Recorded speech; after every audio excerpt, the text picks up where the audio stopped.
അപ്പൊ നമ്മൾ ഇന്നത്തെ സ്പെഷ്യൽ എന്നാന്ന് വെച്ചാൽ ഉഴുന്ന് വടയാണ് ഉണ്ടാക്കുന്നത്. എനിക്ക് ഉണ്ടാക്കാനൊന്നും അങ്ങനെ അറിയില്ല. യൂട്യൂബെല്ലാം നോക്കിയിട്ട് ഞാൻ അങ്ങനെ പഠിച്ചതാ. അപ്പൊ ഇതിന് ഉഴുന്ന് കുതിർത്ത് വെക്കണം. അപ്പോൾ ഞാൻ രാവിലെ ഉഴുന്ന് കുതിർത്ത് വെച്ചപ്പോൾ ഒരു 2-3 മണിക്കൂറിന് മേലെ കുതിർത്ത് വെക്കണം. എന്നിട്ട് വെള്ളമൊന്നും ചേർക്കാതെ മിക്സിയിൽ നല്ല കട്ടിയായിട്ട് അടിച്ചെടുക്കുക.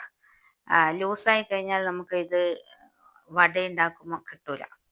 അപ്പൊ അങ്ങനെ ഞാനിത് മിക്സിയിൽ നല്ല വൃത്തിയില് നല്ല കട്ടിയിൽ അടിച്ചെടുത്തിട്ടുണ്ട്. പിന്നെ ഇതിലേക്ക് വലിയുള്ളി ചെറിയ കഷ്ണങ്ങളാക്കിയത്, പിന്നെ പച്ചമുളക്, ഇഞ്ചി, കറിവേപ്പില, ഉപ്പ്, കായപ്പൊടി എല്ലാം ഇട്ടിട്ട് നല്ലോണം ഇതൊന്ന് മിക്സ് ചെയ്യണം. അപ്പൊ എൻ്റെ മീനെല്ലാം നല്ല സൂപ്പറായിട്ടുണ്ട് കേട്ടോ. അപ്പൊ പിന്നെ ഇതിലേക്ക് കുറച്ച് അരിപ്പൊടിയും ചേർക്കണം. അങ്ങനെ ഇത് വെളിച്ചെണ്ണ നല്ലോണം ചൂടായിട്ടുണ്ട്.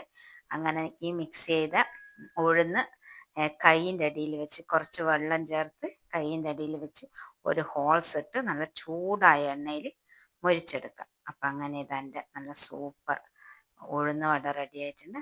ഒരു ചട്നി ഉണ്ടാക്കി നല്ല അടിപൊളിയായിട്ട് കഴിക്കാം. അപ്പോൾ ബൈ ബൈ.